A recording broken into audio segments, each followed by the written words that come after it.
First of all, we want to define two folders. In the workspace, we want to have our folder be called vehicle spawners, and we want to have the same folder in replicated storage. Then for the one in workspace, we want to first of all have our card that we want to be using. So I'm just going to use a little Roblox Jeep. No, I'm just going to use this one, and that one should be good. So now I'm going to call this Jeep, or whatever your car is going to be, just car. And then I'm going to group this, and I'm going to then call the model that is now the parent of the car, I'm going to call Jeep, or whatever your one's going to be called. And here I'm also going to have a part which is going to be called the button. Although I do want this to be a cylinder. I want this cylinder to also be, let's say, red and neon as a material, and maybe around these dimensions. Then I'd say that goes there in relationship to the car.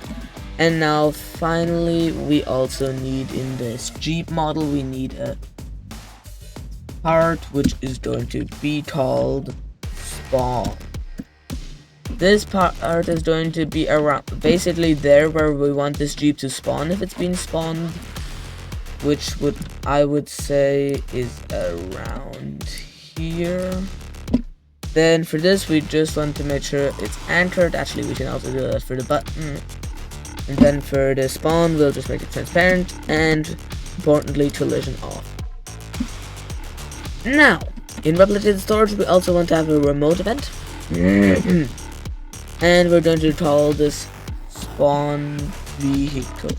Then in the folder for vehicle spawners in replicated storage, we want to insert the folder which we're going to call accordingly to, in this case, Jeep. Actually, we want to parent that into the vehicle spawners folder in workspace.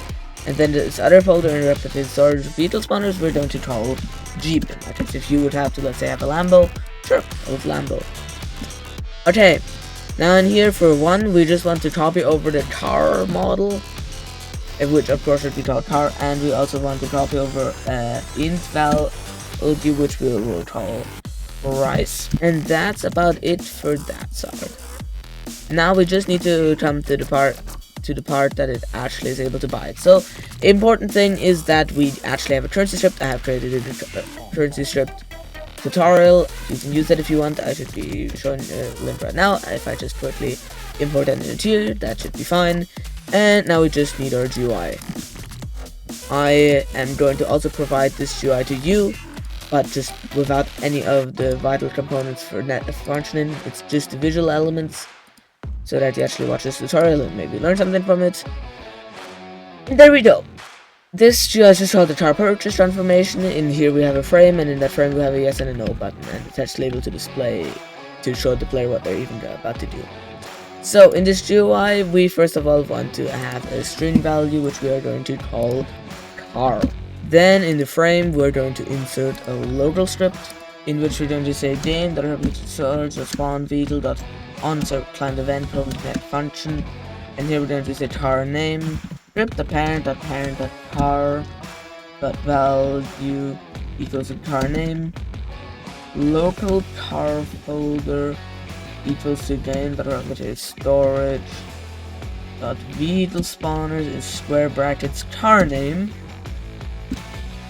strip the parent text label.text equals to, in quotation marks, are you sure you want to buy space after the quotation marks dot car name dot another pair of quotation marks in the quotation mark space 4 colon space $sign after those, that part of the quotation marks dot car folder dot price dot value, and then finally strip the parent dot visible equals to true. So basically all this does is if basically the remote event is fired off, then it'll first of all make this value be accurate. Then it's going to make the text label actually show the transformation, so that should be, are you sure you want to buy Jeep for $10? And then finally it's going to just make the frame visible so people actually see this. Now to actually make this remote event get fired, we in our button have to insert a script which is going to contain script the parent dot touch connect function hit local plr equals a game dot players total get player for character in the brackets hit dot parent. Now we just have to check if plr, then not script the parent colon find first child in brackets car after the brackets, then game dot storage dot spawn vehicle colon fire client hit comma script the parent dot name. Basically all we're doing is that if the button is touched, then we would be getting a player from the parent of the part that touched it, aka if for instance the player tries to touch it, then like his foot or leg would touch it, but that's why the parent would be his character, and then we're getting that as the character and we're getting a player. But then it checks if it would actually get a player from that, then that would mean yes, a player touched it. Then it's checking if it's not already having a tower there. So if there's actually no tower and they can spawn it, then it is firing off the remote event, which in the local script will cause that all of this stuff happens, and it will make the label have the stuff that will be visible. Next up we want to do end button, which would just be, we'll have a local script in there which will say script but parent dot mouse button one click ultimate function script the parent dot visible equals to false. Basically if you press the no button, then it just makes the frame invisible, but if you were to press the yes button, we need a local script. In the yes button we don't only need the local script but also a remote event and this regular script. In the local script we're going to say script the parent dot mouse button connect function script the parent dot remote event colon fire server. Afterwards script the parent dot visible equals false, aka it is the same button as no button but before fires of a remote event when you click it. And then in the script that's also in the yes button, we're going to say script the parent dot remote event dot on server and connect function. We are going to get the player, and actually here when we're firing off the remote event, we're also going to say script the parent dot car dot value. Now back in the script we can get a player comma car name. Then in here we're going to first of all get local car folder equals a game dot replicate stores dot vehicle spawners in square brackets car name. Then if plr dot leader stats dot cache dot value is bigger or equal to car folder dot price dot value, aka if the player has more money than he needs for the car or has enough money, then plr dot leader stats dot cache dot value minus equals to car folder dot price dot value. Then so this just subtracts the amount of money from how much money he has. In this case you can actually replace cash with whatever you call your currency name. Your currency local car equals to car folder dot car dot value. That's clone. That's actually why it's important that we call the car model car, because this way it will always be looking for car and not, and it's just much more simpler.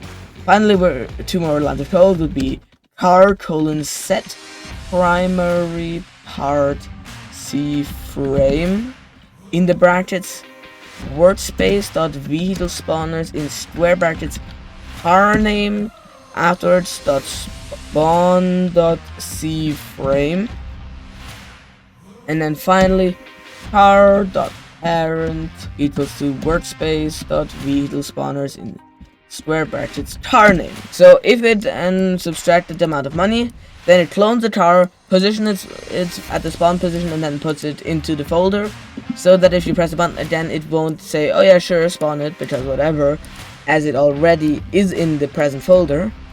And now to test this, all we need to do is publish the game. Then we need to go into game settings, security, enable CGI bypass server, is flip that switch and save, and now we can play. Now right off the bat, our currency strip is load. We do not appear to have any errors.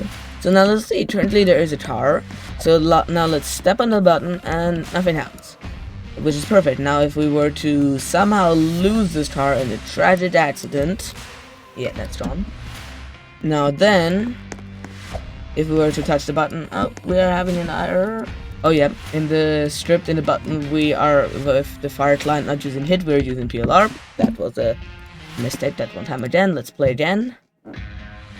And now let's quickly, somehow this tar gets lost. Let's say that, just fall off some edge. Now let's see, the tar for some reason doesn't exist. Now if we touch the button, oh, do you want to purchase Jeep for 0? Now let's for no click no. Actually, what am I doing? Let's click yes.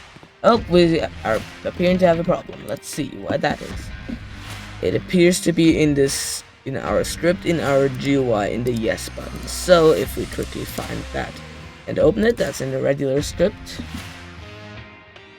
Oh yeah, something we also have to do with the tar for at least one in the replicated storage spawner is we have to select it in the properties, find primary part, and just select any random part of it. Actually, it would be useful to select some type of a part that we can expect is somewhere centered of the Jeep. And now if we try that again, actually before we try that again, in the price, in the Jeep, in the vehicle spawners, in the replicated storage, let's set that to how about 10? Now if we play, let's see. So if for some reason this Jeep just miraculously disappears, and now if we were to step on the button, currently if we press no, it does not subtract us any cash. If we press yes, although we're down to 40 cash and the Jeep spawns again. Now if we were to somehow tragically lose this Jeep, now if we were to touch this button again and not buy the Jeep, now currently that functions correctly, but now if we were to buy it, our money goes down to 30 and yet another Jeep spawns. Now if we were to try to get another Jeep, nope, doesn't work because the button doesn't even trigger currently because we already have a char. This is all perfect. But what if we were to want another vehicle spawner? I'm just going to walk you through this because it's very simple and I just want to show you.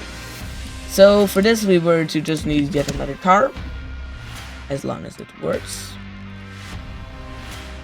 or whatever car you want. This one's already called tar, which is perfect. In the vehicle spawners, I'm just going to, from the vehicle spawners, copy over button and spawn, paste that here and position it around here so that the spawn and the button are lined up.